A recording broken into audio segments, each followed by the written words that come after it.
The conflict between Israel and Hezbollah began the day after the Hamas October attacks last year, with the militants striking Israel's north with rockets and artillery. We have reported on the toll on northern Israel and lives lost and lives disrupted by evacuations and displacement due to the violent clashes. Now, special correspondent Simona Foltine takes us to the Lebanese side of the border.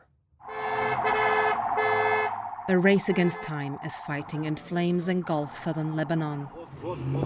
We are with the Lebanese civil defense in Khiam, one of the hotspots of a widening war between Hezbollah and Israel. Since fighting began in October, there's been a sharp increase in fires here. During all of last year, this team responded to a total of 55 fires. Now it's more than 20 per month. The vast majority have been caused by Israeli bombardment, and as Salim Zaroush and his colleagues deploy, there is no guarantee that the shelling has stopped. We are afraid because we are going to a dangerous area, an area under bombardment. Of course there's fear. Maybe we'll come back, maybe we won't. They have to work fast and get out of what is an active war zone. We are about 2 miles from the closest Israeli position, well within reach of Israeli tanks. The plains around Khiam have been pounded with Israeli strikes every single day, and the civil defense is the first one to respond on site, but they have very little equipment to contain the fires. No protective clothing to shield them from flames, no bulletproof vests to dampen the impact of incoming fire. The civil defense is Lebanon's public emergency service, but their chief admits resources are scarce. Lebanon's state collapsed long before this conflict flared. Of course, we need a lot of things. Our cars break down a lot. They're more than 20 years old. We lack personal protective gear like body armor, vests, and helmets. We are working with our bare flesh. The broken windshield, a reminder that first responders have not been spared. The IDF has killed more than 20 paramedics since the conflict began, according to a UN tally. Despite the risk, they persevere. We have to answer the call and protect the people's livelihoods. The people trust us. They are expecting us to respond. Salim has a wife and 2 small children.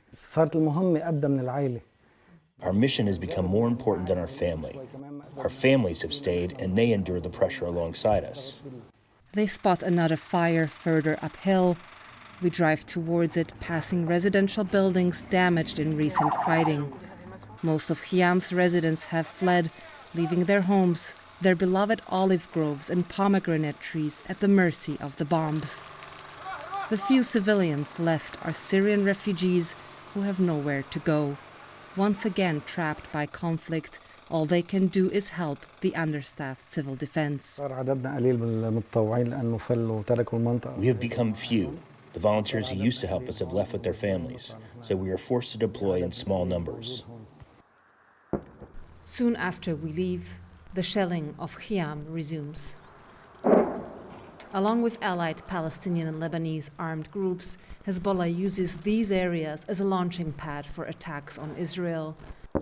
But Israeli strikes on Lebanon are far more numerous, and in addition to taking out fighters, they've killed dozens of civilians and destroyed civilian infrastructure. That day, this pharmacy was hit. Hussein Idris fled Khiam months ago when an airstrike leveled a nearby house. The shockwave ripped through his apartment. Yeah, so this is your balcony. All the glass broke. I quickly packed my stuff, got into the car, and drove off to Beirut. He has since rented this apartment in a neighboring village. In my opinion, Israel targets the civilian infrastructure so that people vacate these areas. Of course, a pharmacy isn't a military post. The same way Israel has empty areas, they want us to have empty areas. The same way they've been displaced, they want us to be displaced. This tit-for-tat has created a no-go zone for civilians. The only safe way to get there is with UN peacekeepers, known here as UNIFIL. We are headed for the UN blue line separating Lebanon and Israel. As we approach, the gunner ducks inside and closes the lid. From now on, we're not allowed to leave the armored vehicles. We are not the target, but maybe one attack could fall close to the patrol. Lieutenant Colonel Jose Irizarry is part of a Spanish battalion.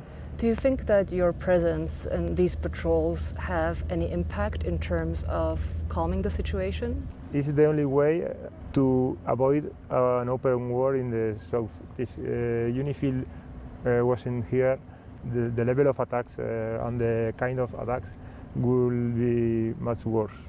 The destruction tells us we're getting closer to the blue line. On the other side of this wall lies Israel. The Lebanese village of Kfar Killa has become a ghost town. We haven't seen a single civilian except for a few paramedics. The village is entirely deserted, and this is not just Kfar Killa. This is what the entire border areas look like. A quick stop at a UN post not far from the triangle where Lebanon, Israel and Syria meet. The official borders have yet to be demarcated. Much of this land remains disputed, a matter that further complicates a resolution to this long-lasting conflict. There are so many factors. They'll have to get in agreement, so many people. The Blue Helmets have been here since Israel first invaded Lebanon in 1978 and are supposed to help the Lebanese Armed Forces, or LAF, keep these areas free of Hezbollah. But UNIFIL has no mandate to use force. These bullets are only for self-defense. Throughout the patrol, we see very little of the Lebanese army.